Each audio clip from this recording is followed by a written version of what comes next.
Halo, apa kabar? Perkenalkan, saya Muhammad Ibrahim Barok. Pada kesempatan kali ini, saya ingin mempresentasikan mengenai pentingnya protokol kesehatan di kala pandemi COVID-19.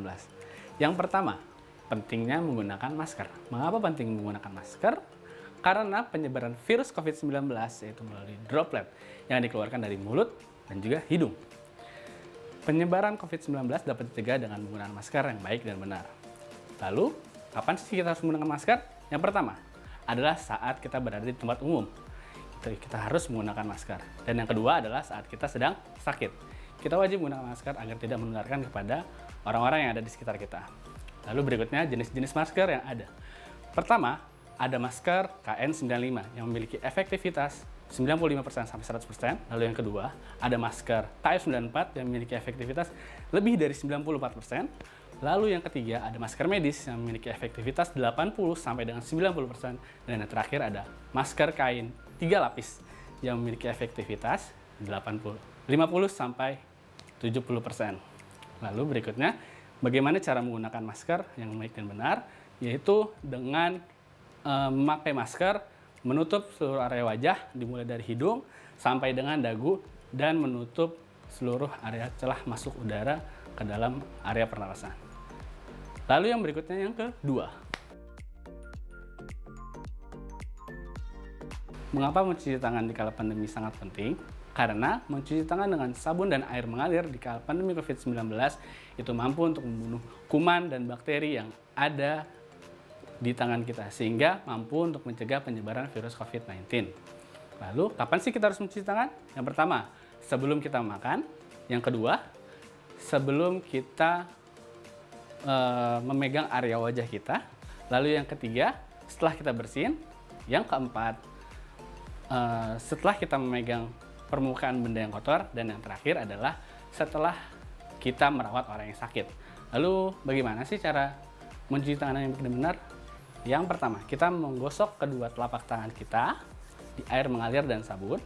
Lalu yang kedua, kita menggosok punggung-punggung tangan kita dan sela-sela jari bagian luar. Lalu berikutnya adalah menggosok telapak tangan kita dan juga sela-sela jari bagian dalam. Lalu yang berikutnya kita menggunakan gerakan mengunci jari. Lalu yang berikutnya mencuci kedua ibu jari. Lalu yang terakhir adalah kita mencuci pergelangan-pergelangan tangan kita.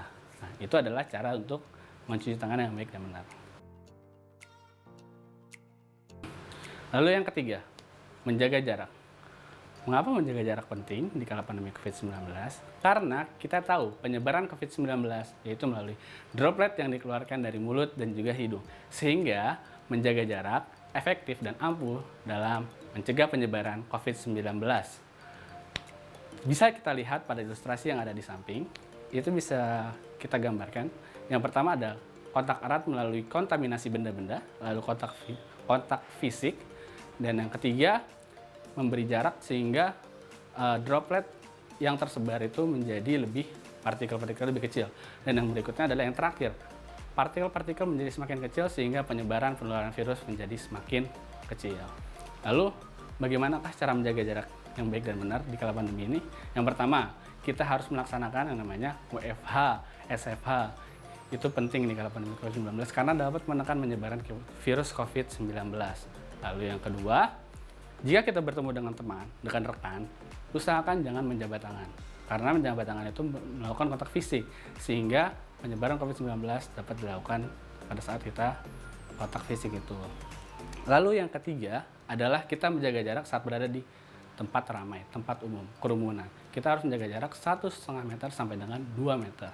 Dan yang terakhir, tentunya kita tidak boleh menyebabkan kerumunan. Yang keempat, pentingnya vaksinasi. Kita bisa lihat pada ilustrasi yang ada di samping, COVID-19 bisa diibaratkan sebagai musuh kita, lalu 3M itu bisa menjadi senjata dan juga baju zirah kita. Dan vaksin dapat menjadi tameng kita dalam mencegah penyebaran virus COVID-19. Dan pada ilustrasi di samping kita bisa melihat jika ada seorang terkonfirmasi COVID-19, maka dia akan menularkan kepada yang ada di sekitarnya. Namun jika yang ada di sekitarnya itu sudah ada yang divaksinasi, maka penyebaran virus COVID-19 akan semakin terkontrol. Dan semakin banyak yang sudah divaksin, maka penyebaran virus akan semakin terkontrol. Namun, Jika sudah divaksin, kita masih tetap dapat tertular karena selama penyebaran virus itu masih ada di luar sana, kita masih dapat tertular dan juga dapat menularkan. Namun ada 3 hal positif dari vaksin. Yang pertama, gejala akan semakin ringan. Yang kedua, dapat menurunkan tingkat kematian. Dan yang ketiga, tingkat penularan atau masa penularan akan semakin pendek. Nah, berikutnya adalah cara kerja dari vaksin COVID-19. Vaksin COVID-19 disuntikan pada otot bagian tangan kita sebanyak 0,5 ml sebanyak 2 dosis untuk usia 18 sampai dengan 59 tahun, jeda antara dosis pertama dengan dosis kedua selama 14 hari. Dan untuk mencapai antibodi yang optimal membutuhkan waktu sekitar 28 hari. Dan untuk usia di atas 60 tahun ke atas, antara dosis pertama dengan dosis kedua membutuhkan waktu sekitar 28 hari. Dan untuk menjadi antibodi yang optimal dibutuhkan waktu sekitar 56 hari. Jadi, jangan lupa divaksin karena vaksin lindungimu. Terima kasih. Wassalamualaikum warahmatullahi wabarakatuh.